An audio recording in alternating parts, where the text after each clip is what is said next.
Hello, friends. This is Dave Hurwitz, executive editor at ClassicsToday.com, here with classical music's most powerful, quiet climaxes. You know, there are few things that can be more ominous, more thrilling, more intense than a large orchestra playing softly.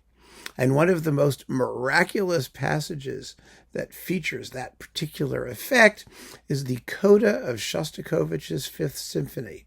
The orchestra is actually pretty large. There's a big string section, a harp, a celesta, trumpets, timpani, flute, solo violin. It really not a tiny ensemble, but the dynamic is very, very low. Now, in our last video, we looked at how a climax could be created, a soft climax could be created after a volcanic, huge eruption in the Adagio of Mahler's Fourth Symphony.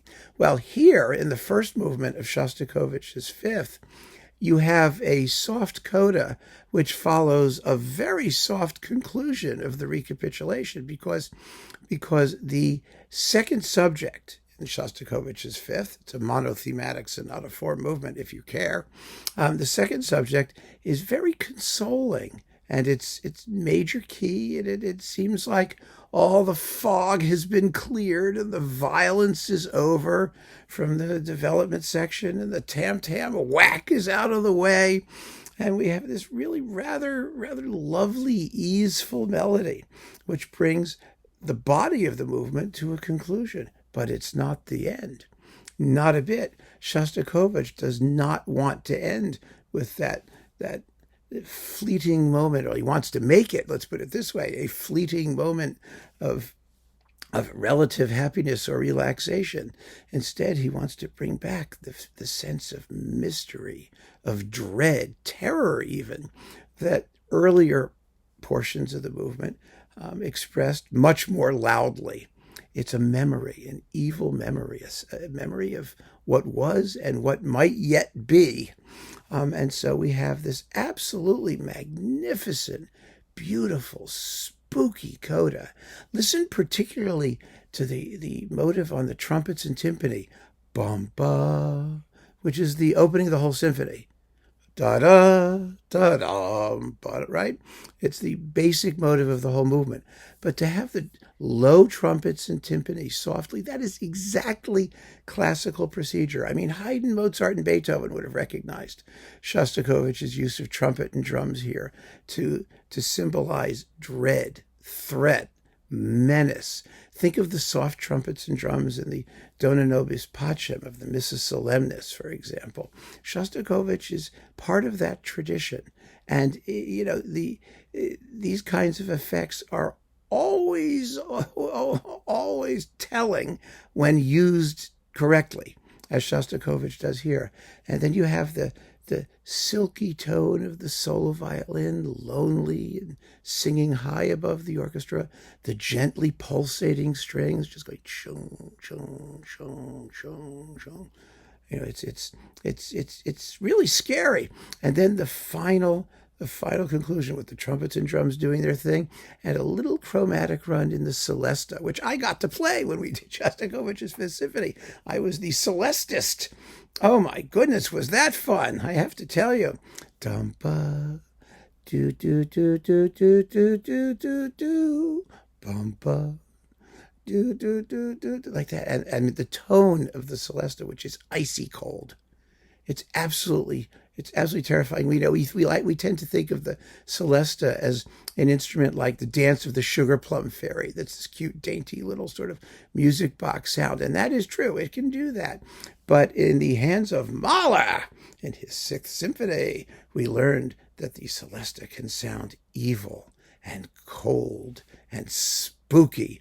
And that's how Shostakovich uses it here to conclude the movement, and it simply evaporates into midair. Oh, it's just an amazing passage. And I'm going to play it for you with Vasily Petrenko and the Royal Liverpool Philharmonic Orchestra on Naxos, which has given me permission to use their stuff. Thank you very much.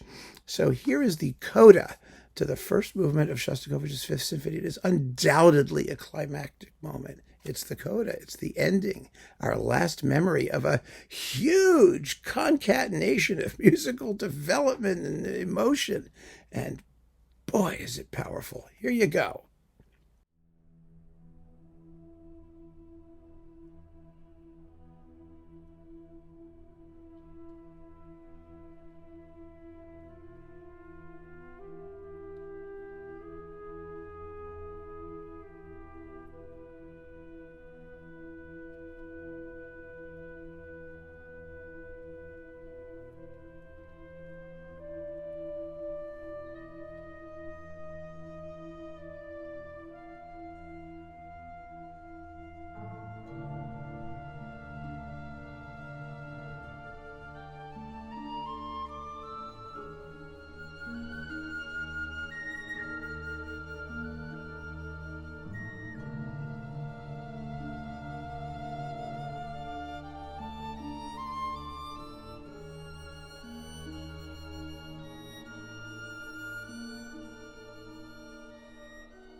It's incredibly memorable music.